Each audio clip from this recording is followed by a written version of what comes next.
ضلالة وكل ضلالة في النار.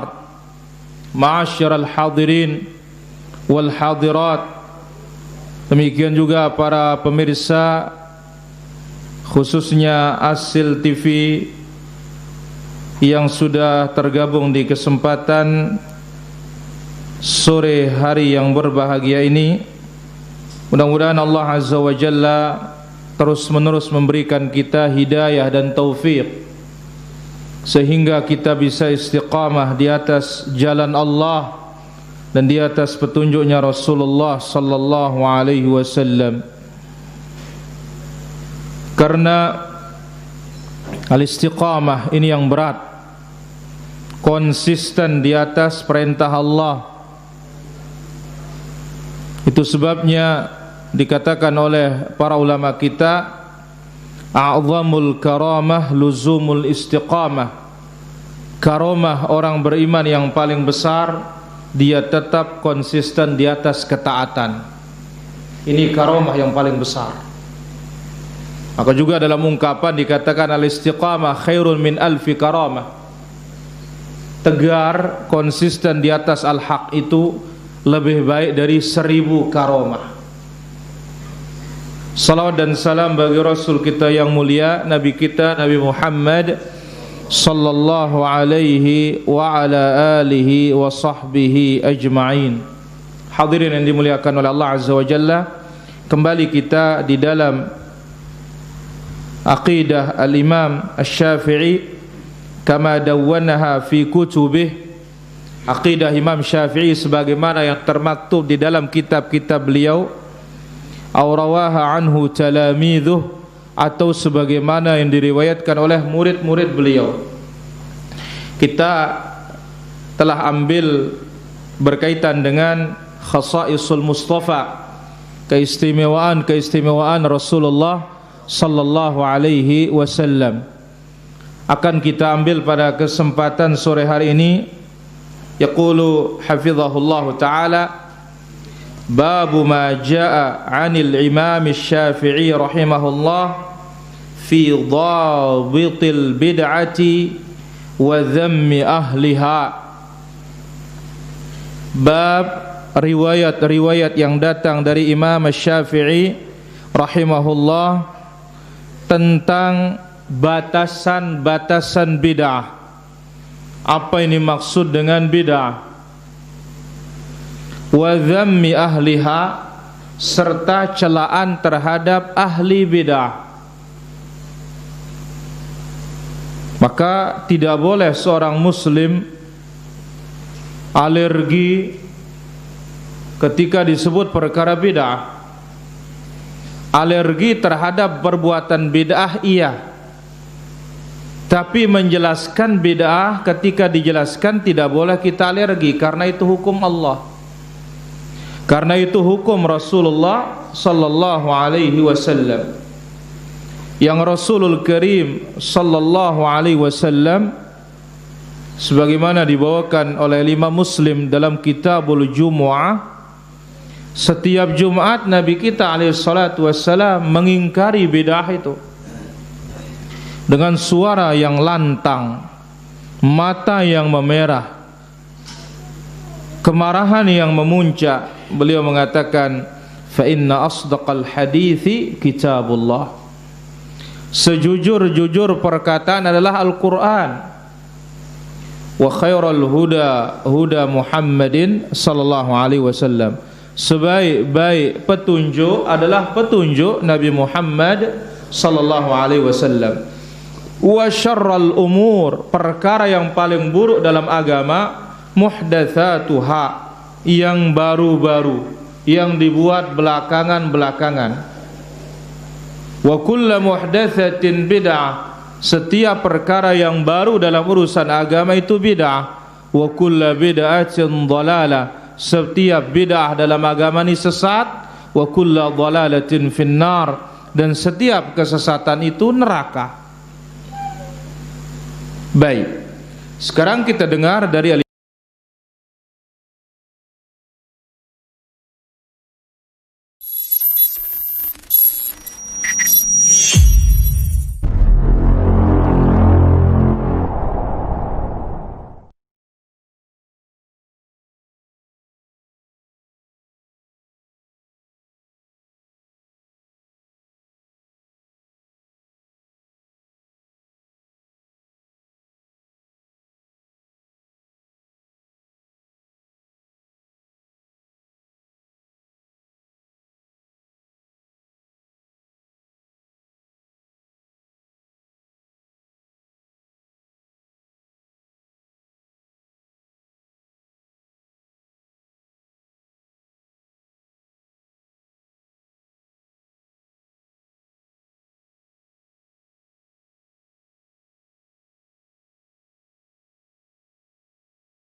yang terpuji, kita katakan salat tarawih berjamaah bukan bid'ah, sunnah.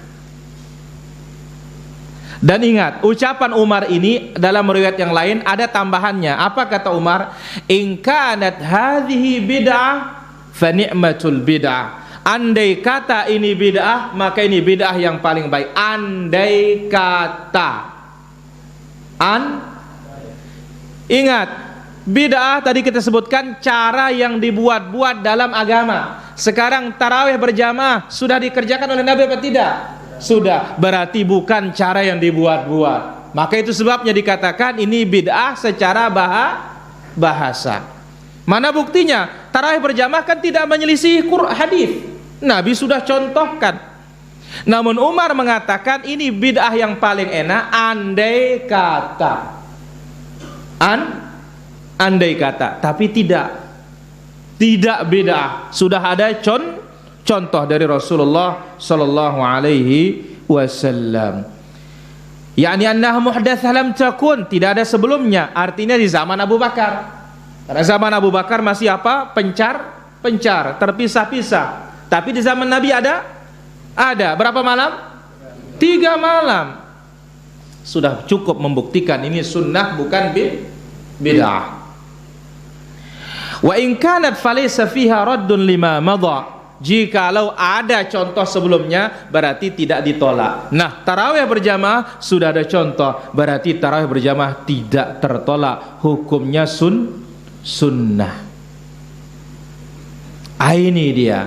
Tetapi orang banyak salah menggunakan ucapan Umar.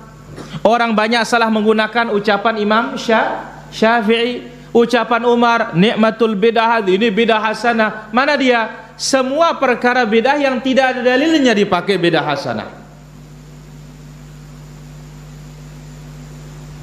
Ambil contoh, baca Quran di kuburan. Dari mana dalilnya itu? Loh, kan baca Quran baik, baca Qurannya baik, tapi di kuburannya mana dalilnya? Sementara ada dalil dalam Sahih Muslim, la taj'alu buyutakum maqabir. Jangan jadikan rumah kalian pekuburan. Inna syaitan yanfiru minal baitil ladzi tuqra'u fihi suratul Baqarah. Setan itu lari dari rumah yang dibacakan surat Al-Baqarah. Ya, rumah tidak dibacakan Quran serupa dengan kubur, karena kubur itu bukan tempat baca Quran. Maka dikatakan bid'ah oleh para ulama kita karena menyelisih hadis, dan itu definisi Imam Syafi'i. Yang menyelisihi Quran, yang menyelisihi hadis, yang menyelisihi athar sahabat, yang menyelisihi ijma', itu namanya bid'ah dhalalah. Maka lihat dalam mazhab Imam Syafi'i, ya, pendapat beliau tidak sampai pahala bacaan kepada orang mati. Tidak sampai.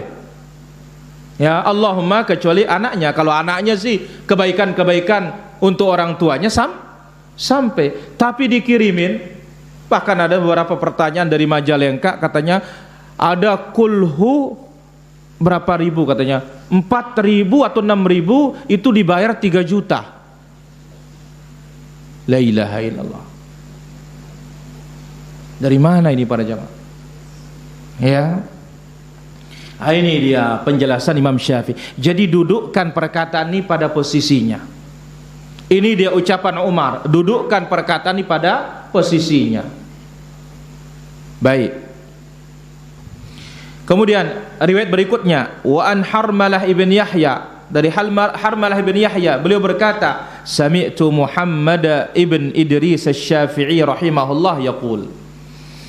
Aku telah mendengar Al-Imam Muhammad ibn Idris asy-Syafi'i rahimahullah taala, beliau berkata, al bid'atu bid'atan. Bid'ah itu ada 2 macam. Bid'atun mahmudatun. Pertama, bid'ah terpuji. Wa bid'atun madhmumatun. Kedua, bid'ah tercela. Lanjutkan. Fama wafaqas sunnah fahuwa mahmud. Yang sesuai dengan hadis dan sunnah itu terpuji. Berarti ini maksudnya adalah bid'ah secara sebab yang sesuai dengan sunnah namanya bukan bid'ah. Sunnah. Dan tidak ada satupun ucapan Nabi memuji namanya bid'ah. Hanya satu kata dari Nabi, kullu bid'atin dhalalah. Semua bid'ah itu sesat. Dan subhanallah, ini yang paling disakiti oleh pelaku bid'ah di sini para jamaah. Kenapa kok kita sakit padahal Nabi kita yang ngomong? Ada apa coba? Coba aja hari Jumat yang belum kenal sunnah, kullu bid'atin dhalalah. Nabi baca tiap Jumat. Maka oleh karena itu beragamalah dengan membuka dada kita, jangan beragama dengan menutup hati kita. Karena kalau tertutup tidak pernah akan kita terima kebenaran tersebut kecuali dengan selera dan mana yang berlaku. Imam Syafi'i mengatakan yang sesuai dengan sunnah terpuji. Ya, sekarang ini yang tidak sesuai dengan sunnah itu yang dikatakan hasanah. Yang tidak ada dalilnya itu dikatakan hasanah. Oh iya, kita katakan satu amalan ya dikatakan oleh para ulama kita bid'ah idhafiyah. Apa arti bid'ah idhafiyah? Ditinjau dari sebagian ada dalilnya, tapi ditinjau dari cara waktunya tidak ada dalilnya. Sementara Islam itu lengkap. Kalau Allah syariatkan suatu amalan, waktunya pun ada dalilnya, caranya pun ada dalilnya, tempatnya pun ada dalilnya. Enggak lupa ya, syariat itu sempurna para jamaah. Itu tadi, loh masa baca Quran enggak boleh? Bukan baca Quran yang boleh. Siapa suruh di atas kubur sementara Nabi larang?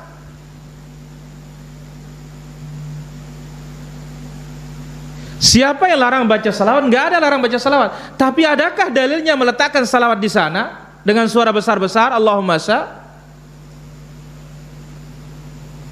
Jadi kita ini beragama detail, teliti. Jadi bukan itu kata guru terima amin wah enggak. Dalilnya di mana? Ya. Tapi orang gara-gara ini mengatakan lah keras ini katanya. Kenapa? Ya lemas doang Banu. Ya. Jadi posisikan dia segala sesuatu itu pada tempatnya. Jadi jangan ya ucapan Imam Syafi'i ini kita pakai merusak hadis. Sebab posisi yang tertinggi setelah Allah siapa?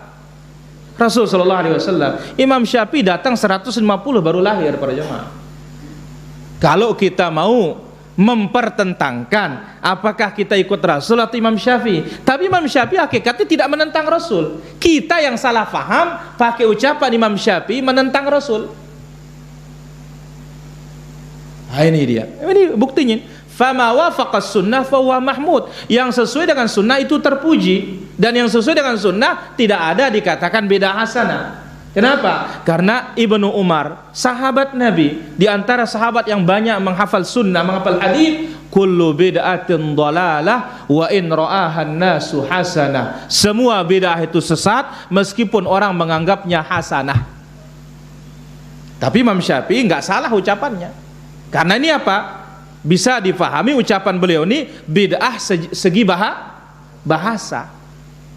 Dia baru segi bahasa. Tapi segi agama punya dalil. Yang punya dalil itu bukan bid'ah namanya. Baik.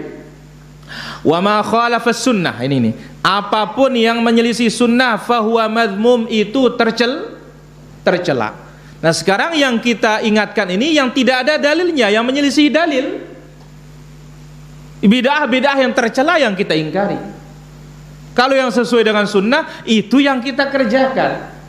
Itu yang kita usahakan. Itu yang kita bela, itu yang kita praktikkan. Wahtajja biqauli Umar. Dalilnya Imam Syafi'i pun ucapan Umar, ni'matul bid'ah hadhihi. Ini adalah bid'ah yang paling enak. Apa itu? Salat tarawih berjamaah satu imam. Salat tarawih berjamaah satu imam. Apakah tidak ada contoh dari Nabi sehingga dikatakan bid'ah?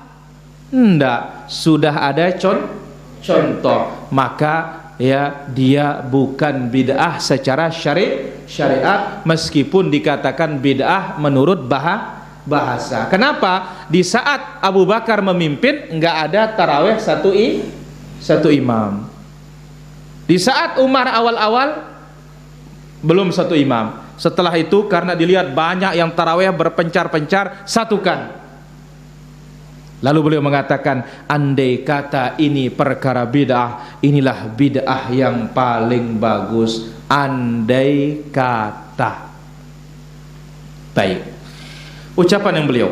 Wa anir Rabi, yang lain ucapan Imam Syafi'i rahimahullah taala. Wa anir Rabi ibn Sulaiman, dari murid beliau Ar-Rabi bin Sulaiman Al-Muradi rahimahullah taala, fi wasiyat al-Imam Syafi'i allati quri'at alaihi wa ana hadir. Di dalam wasiat Imam Syafi'i rahimahullah taala yang dibacakan di saat aku hadir, kata beliau, ya, Ar-Rabi bin Sulaiman Al-Muradi rahimahullah taala.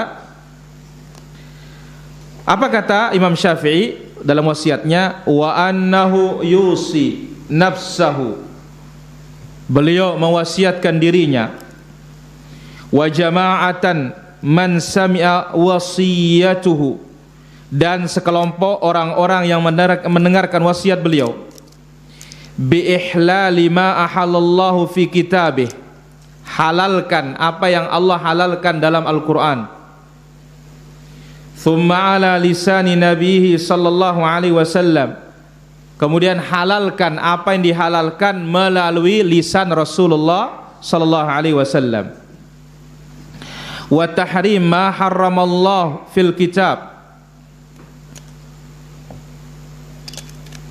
dan mengharamkan apa yang Allah azza wa jalla haramkan dalam Al-Quran, thumma fis sunnah, dan mengharamkan apa yang Allah haramkan di dalam hadis. Apa kata beliau kemudian? Wala yujawizuna dzalik ila ghairihi, dan tidak melampaui Quran dan tidak melampaui sunnah. Jangan lewati, langkahi, dahului qala Allah, jangan dahului qala Rasulullah sallallahu alaihi wasallam.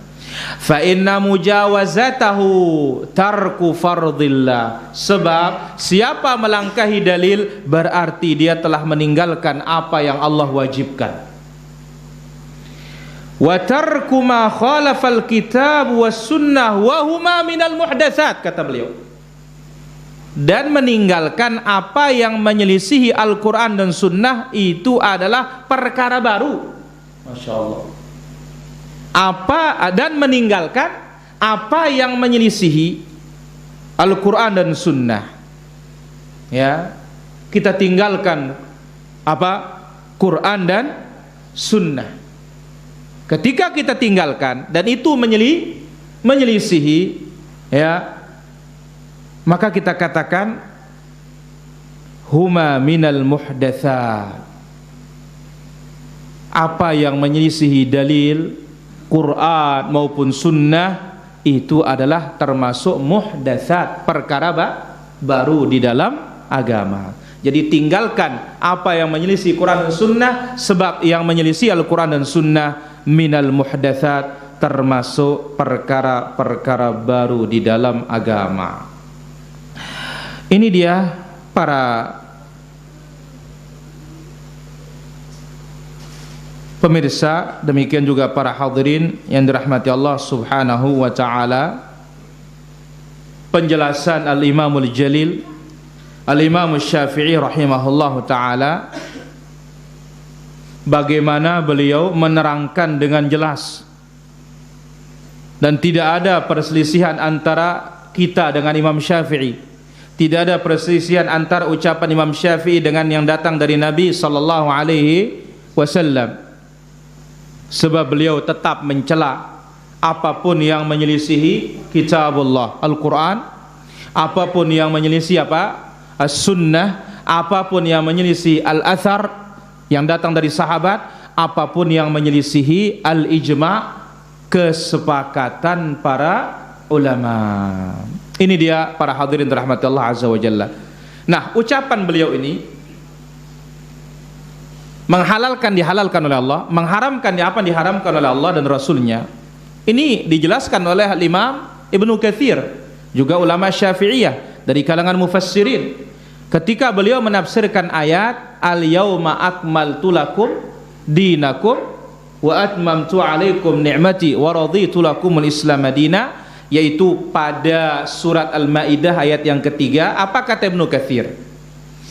Fala halala illa ma ahallahu Allah. Tidak ada yang halal kecuali yang sudah dihalalkan oleh Allah. Wala harama illa ma harramahu Allah. Tidak ada juga perkara yang haram kecuali yang sudah diharamkan oleh Allah. Wala dina illa ma syara'ahu. Tidak ada agama kecuali yang sudah disyariatkan. Jadi tidak ada agama kecuali apa yang telah disyariatkan oleh Allah Subhanahu wa ta'ala. Nah, adapun dalil tentang perkara bid'ah ini, itulah dia pertama yang sudah kita bawakan, yaitu hadis Al-Irbad bin Sariyah radhiyallahu an, diriwayatkan oleh Imam Abu Daud dan yang lainnya. Nabi alaihi salatu wasallam mengingatkan ketika terjadi perpecahan, perselisihan, apa kata Nabi? Fa'alaikum bisunnati wa sunnatil khulafa'ir rasyidin al-mahdiyyin tamassaku biha wa 'addu 'alaiha bin nawajidh wa iyyakum wa muhdatsatil umur fa inna kulla muhdatsatin bid'ah wa kulla bid'atin dhalalah wa kulla dhalalatin finnar. Jauhkanlah perkara-perkara baru. Ketika Nabi mengatakan siapa yang hidup sepeninggalku akan melihat banyak perselisihan. Apa obatnya? Pegang teguh caraku dan cara khalifahku yang lurus dan terpimpin. Tamassaku biha, pegang dia dengan kuat. Wa 'addu 'alaiha bin nawajid, gigit dengan gigi geraham kalian. Setelah itu apa? Wa iyyakum, jauhkanlah perkara-perkara baru dalam agama. Sebab setiap perkara baru dalam agama adalah bid'ah. Setiap bid'ah itu sesat, setiap kesesatan itu di neraka. Tetapi ingat, tidak boleh seorang langsung memvonis siapapun berbuat bid'ah engkau neraka. Enggak. Ini hukum umum. Datang dalam bentuk wa'id, ancaman. Adapun perorangan itu lain babnya nanti. Tapi hukum umum jelaskan secara umum. Bid'ah tertolak. Pelaku bidah diancam neraka. Tapi perorangan, iya amalannya jelas ditolak, tapi belum tentu dia itu belum tentu dia itu dikenakan dosa. Kenapa? Bisa saja dia tidak tahu hukum. Karena Allah berfirman, Rabbana la tu'akhidna in nasina wa akhtana. Ya Allah, jangan kau siksa kami gara-gara kami lupa atau salah tanpa sengaja. Kemudian Allah juga berfirman, wa ma kunna mu'adzibin hatta nab'atsa rasula. Kami tidak menyiksa suatu kaum sampai kami mengutus utusan. Ya, siapa tahu dia belum ada utusan sehingga dia berbuat seperti itu, terjadi kesalahan, amalnya jelas tidak diterima sama Allah, tapi dia berdosa? Tidak. Kenapa? Belum sampai ilmu. Maka oleh karena itu para hadirin, ya, disinilah menunjukkan wajibnya kita belajar. Dan kita yang sudah belajar, hati-hati. Sebab apa? Hujjah telah sampai. Kalau dalil telah sampai, bukti telah sampai, kita faham, tetap kita menentang, barulah kena kita. Barulah kita akan kena. Dan tentu kita belajar untuk diri kita, keluarga kita, bukan belajar untuk orang. Ya, sangat rugi kalau kita belajar untuk orang. Kita dulu, karena kita yang paling utama untuk menyelamatkan diri dari api neraka. Qu anfusakum wa ahlikum nara. Kemudian dalam hadis yang dibawakan tadi, yang kita bawakan diriwayatkan oleh Imam Muslim dalam sahihnya dalam Kitabul Jumu'ah, dengan mata yang merah, suara yang meninggi, penuh dengan meluapkan kemarahannya, Nabi mengatakan, fa inna asdaqal hadithi kitabullah wa khairal huda huda Muhammadin sallallahu alaihi wasallam wa syarral umuri muhdatsatuha wa kullu muhdatsatin bid'ah wa kullu bid'atin dhalalah. Tidak ada satupun hadis Nabi mengatakan ya bid'ah hasanah, bid'ah sayyi'ah. Yang ada itu sunnah hasanah dan sunnah sayyi'ah. Dan ini tidak bisa dijadikan dalil berdalil dengan bid'ah. Oh ini bid'ah hasanah, ini bid'ah sayyi'ah. Mana dalilnya? Man sanna sunnatan hasanatan. Sebab apa? Sebab datangnya hadis itu membantu kita memahami maknanya dengan benar. Apa itu? Nabi sedang khutbah, datang orang-orang mudhar, penuh nampak di tubuhnya kemiskinan, tidak pakai alas kaki, tidak berbaju, mengangkat pedang, hanya sarung saja. Langsung Nabi mengingatkan sahabat, ayo bersedekah. Datanglah seorang Ansar membawa satu karung sedekah sampai tangannya tidak mampu mengangkatnya. Begitu Ansar ini memulai, orang di belakangnya berbondong-bondong ikut. Langsung Nabi mengatakan, siapa yang memulai cara yang baik dalam Islam, maka diikuti oleh orang lain, dia dapat pahala dan dapat pahala dari pengikutnya. Ini makna hadis ini. Nabi menganjurkan sedekah, dimulailah oleh seseorang, diikuti oleh orang lain. Ini namanya sunnah hasanah. Tidak bisa hadis ini dipakai ini dalil bid'ah hasanah. Sebab sunnah itu enggak ketemu dengan bid'ah.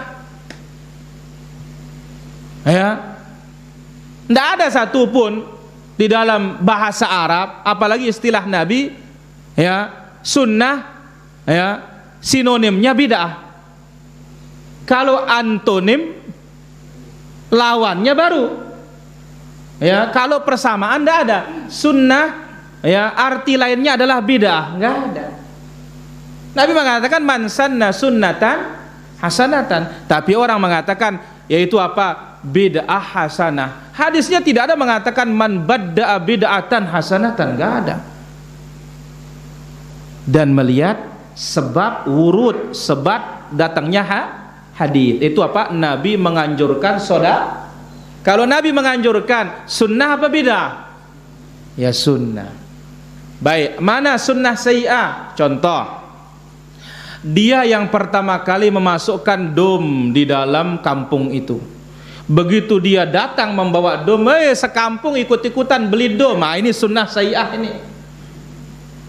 Dia yang pertama kali memasukkan rokok di kampung itu, belum ada orang merokok. Dia yang pertama. Akhirnya semua orang kampung merokok. Ini namanya sunnah sayyi'ah. Kenapa? Ini amalan yang tidak benar menurut agama. Diikuti oleh orang lain. Nah, ini namanya sunnah sayyi'ah. Saya kira demikian apa bisa kita ambil pada kesempatan sore yang berbahagia dan mulia ini. Wallahu ta'ala ala wa alam. Wa sallallahu wasallam wa barak ala abdika wa rasulika Muhammad wa ala alihi wa sahbihi ajma'in. Walhamdulillahi rabbil alamin. Baik, kita ambil satu pertanyaan di sini. Bagaimana dengan sekolah jika siswanya membayar full SPP, maka nanti siswa tersebut membayar BSM beasiswa? Apakah boleh mengambil BSM-nya? Kita katakan kalau beasiswa karena prestasi dan yang lainnya boleh, tidak ada masalah. Karena itu ibarat apa? Hadiah. Wallahu ta'ala ala wa alam.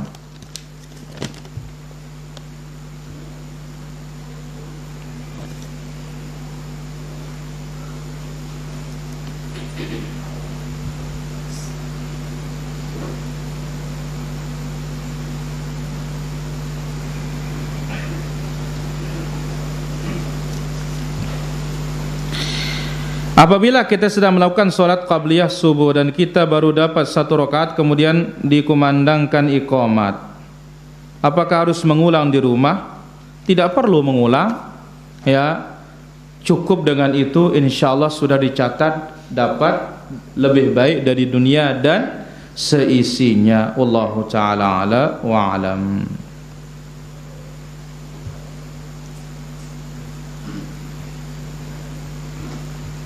Kemudian pertanyaan berikutnya, ya, apa terjemah hadits man sanna sunnatan? Ini sudah saya sebutkan tadi. Ya, itulah dia maksudnya dan maknanya, yaitu memulai cara yang ada dalilnya, itu sunnah hasanah. Adapun yang jelek yang bertentangan dengan dalil itu kita mulaikan diikuti oleh orang lain, maka itu jadi apa? Sunnah sayyi'ah. Wallahu ta'ala ala wa alam. Apakah mengatakan Al-Quran makhluk adalah dosa besar? Bukan dosa besar, keluar dari Islam. Kenapa? Karena itu adalah perkataan Jahmiyah, Mu'tazilah. Kenapa? Apa sebabnya? Sebab Allah mengatakan, wa in ahadum minal musyrikin astajaraka faajirhu hatta yasma'a kalam Allah. Kalau ada orang musyrikin meminta suaka, kasih dia suaka sehingga dia bisa mendengar kalamullah. Ingat, apa sifat yang disandarkan kepada Allah itu adalah bukan makhluk. Ketika mengatakan Quran itu makhluk, berarti mengatakan sifat Allah makhluk. Kalau mengatakan sifat Allah makhluk, Allah juga akan makhluk. Sedangkan kita sepakat ada khaliq, ada makhluk, ada pencipta, ada yang diciptakan. Beranikah kita mengatakan ya Allah menciptakan dirinya? Enggak berani kita. Atau Allah diciptakan? Kufur.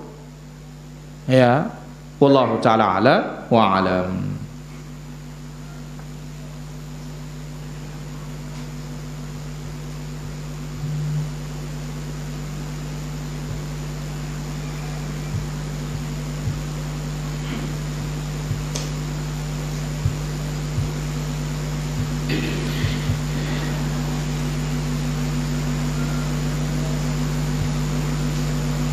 Kemudian ada berita Ahmadiyah Syiah akan diafirmasi oleh Kemenang. Apa yang harus kita lakukan sebagai rakyat? Jelaskan kesesatan Ahmadiyah, jelaskan kesesatan Syiah dengan bukti-bukti dan dalil-dalil, dan doakan ya pemimpin kita diberikan hidayah oleh Allah Azza wa Jalla. Yang bisa memberinya nasihat, ada akses ke sana, diberikan nasihat. Seperti apa majelis ulama kita, insya Allah kebenaran itu pasti akan dibela para jamaah. Asal harus kita sampaikan yang benar supaya orang tahu yang benar, supaya ada ya kontrol, supaya ada nasihat. Maka lihat ya, ketika dicela celana cingkrang, semua orang membela. Karena apa? Kalau orang tahu itu benar. Tapi coba tidak ada yang tahu itu benar, mungkin semua mengatakan amin. Ya, maka ingat, al-haqqu mansur, kebenaran itu pasti dibela oleh Allah, tetapi kita harus tahu yang benar dan kita harus sampaikan yang benar. Wallahu taala ala wa alam. Bolehkah apabila melihat kemungkaran harus merubah dengan tangan? Kita katakan mengingkari kemungkaran jangan dengan kemungkaran. Kenapa? Para ulama menjelaskan darajat, tingkatan pengingkaran kemungkaran. Kalau mengingkari kemungkaran sampai muncul kemungkaran lebih besar, haram hukumnya ingkarul mungkar. Ya, mana dia? Penguasa zalim. Kita ingkari dia dengan berontak, haram. Kenapa? Memberontak tidak sebanding dibandingkan kezalimannya. Dia zalimnya satu, kita zalimnya berapa orang kita zalimi. Maka apa? Penuh dengan pandangan tajam ke depan, penuh dengan pertimbangan maslahat dan mudarat. Jadi tidak gegabah, bukan hanya nafsu sesaat, bukan marah sesaat, tapi apa? Lihat yang ke depan, lihat yang jauh. Lihat Rasulullah SAW ketika terjadi perdamaian Hudaybiyah, isi perdamaian itu zalim, tapi Nabi berbuat dengan apa? Wahyu. Sampai Umar mengatakan dan sahabat, andai kata aku bisa tolak ya keputusan Rasul, aku tolak katanya. Tapi Abu Bakar mengatakan ikuti keputusan Rasul sallallahu alaihi wasallam. Ternyata apa? Inna fatahna laka fatham mubina. Ternyata itu awal dari kemenangan. Asa an takrahu syai'an wa huwa khairul lakum. Bisa saja engkau membenci sesuatu, ternyata itu lebih baik bagimu. Wallahu ta'ala ala wa alam.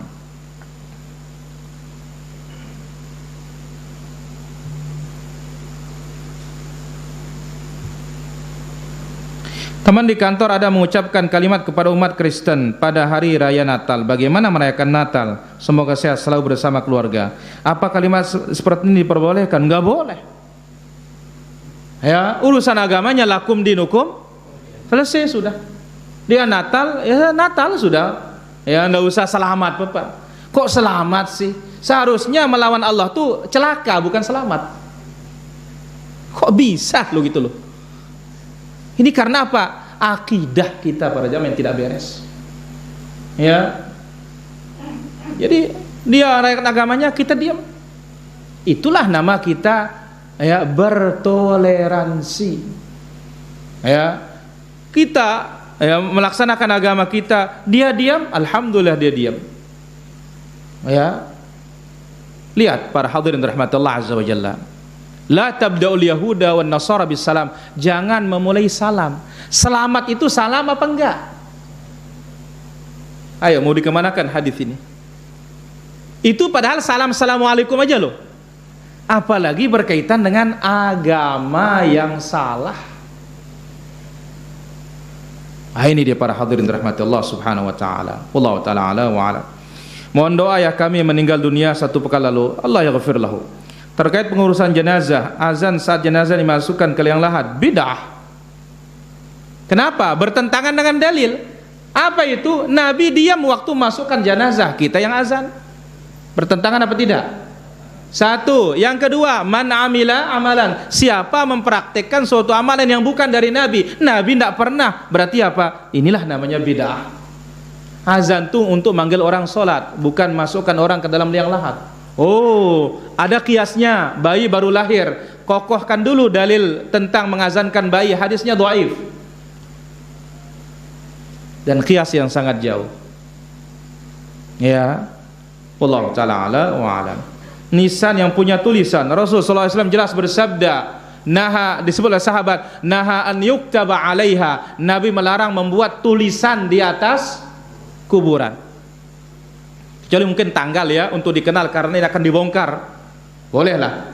Tapi inna lillahi wa inna ilaihi rajiun, telah berpulang ke rahmatullah fulan binti fulan atau bin fulan tanggal sekian sekian sekian. La da'i, enggak ada perlunya dia ini menyelisihi dalil ini para jamaah. Wallahu ta'ala ala wa alam. Pengajian di rumah, ya, kenapa enggak hidup waktu pengajian, kok mati baru pengajian? Ya, kumpul-kumpul di tempat kematian itu niyahah meratap. Imam Syafi'i haram kumpul-kumpul di tempat kematian. Memperbaharui kesedihan, menambah kos, karena tidak ada yang datang impres.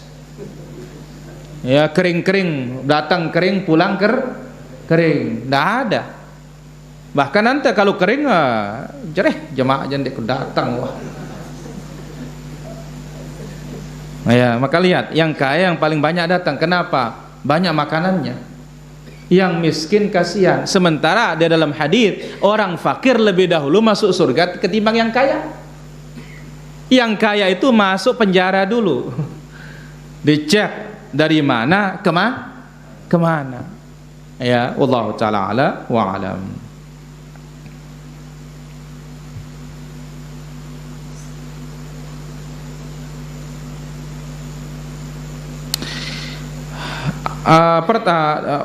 Cara mudah menghafal Quran dan tidak lupa. Enggak ada kita yang tidak lupa. Tapi ingat, kalau mau, ya, obat lupa, terus dibaca.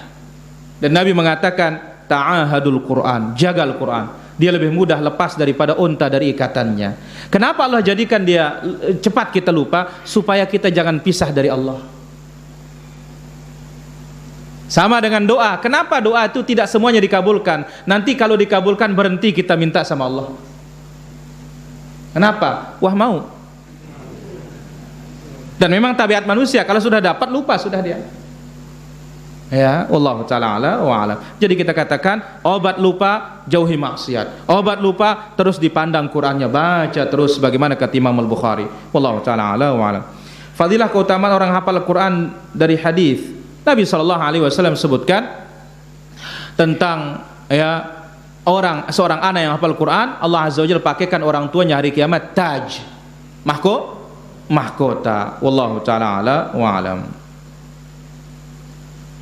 Kalimat di atas itu tidak ada ucapan selamat Natal, tapi kalimat mendoakan kesehatan bagi merayakan Natal. Terus mau apa? Ya, sehat katanya. Kita katakan momennya apa dulu nih? Kenapa pas momen itu baru bilang sehat? Nanti kalau nggak sakit kan nggak bisa ngerayain. maka kita katakan selamat itu diam sudah. Ya, dia laksanakan agamanya silahkan, urusan dia. Kita laksanakan agama kita. Wallahu taala ala wa alam. Baik, saya kira demikian para hadirin. Om Poleng, ada pertanyaan Om Poleng? Ada? Hmm.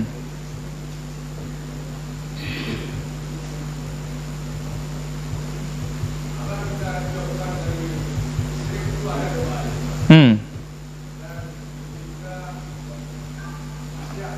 Hmm.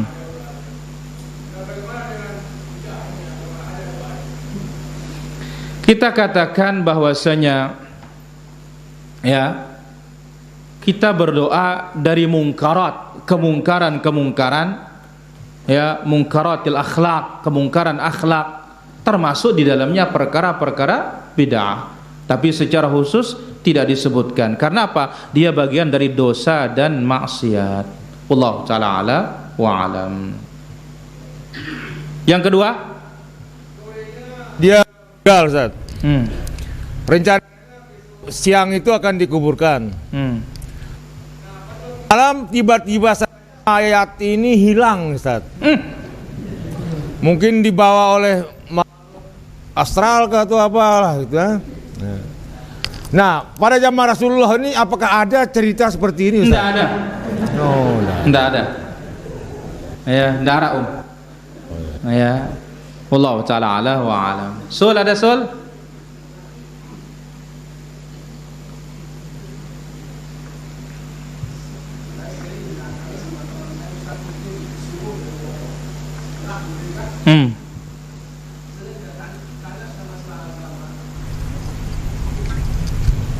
Terus? Sering tanya saya masalah agama. Waktu itu di Sami Allahu liman hamidah Rabbana walakal hamdu hamdan katsira thayyiban mubarakan fihi itu, Ustaz. Itu kan datangnya dari sahabat gitu kan saya. Baik. Nah, itu kan Rasulullah sudah masih hidup segitu kan dia. Itu ditetapkan sama Rasulullah, itu namanya hadis takrir segitu kan dia. Nah, ini kenapa saya ungkap di sini, Ustaz?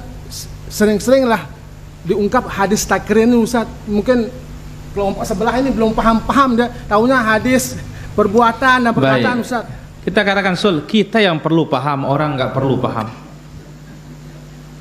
Kita dulu yang harus paham, ya. Nah, kita ketika menyampaikan kan enak, ya. Kalau kita menunggu mereka paham dari loudspeaker begini, kapan mau pahamnya? Ya, jadi kita yang lebih paham dulu, ya. Kita yang lebih paham. Setelah kita paham, nanti kita bisa memberikan orang pemahaman. Ya, kita yang penting. Wallahu ta'ala ala wa alam. Baik, saya kira demikian. Mudah-mudahan apa yang kita ambil bermanfaat. Nanti malam insyaallah di Ampenan di Masjid Al-Hidayah Taqdesa. Subhanakallahumma bihamdik asyhadu an la ilaha illa anta astaghfiruka wa atubu ilaik. Wassalamualaikum warahmatullahi wabarakatuh.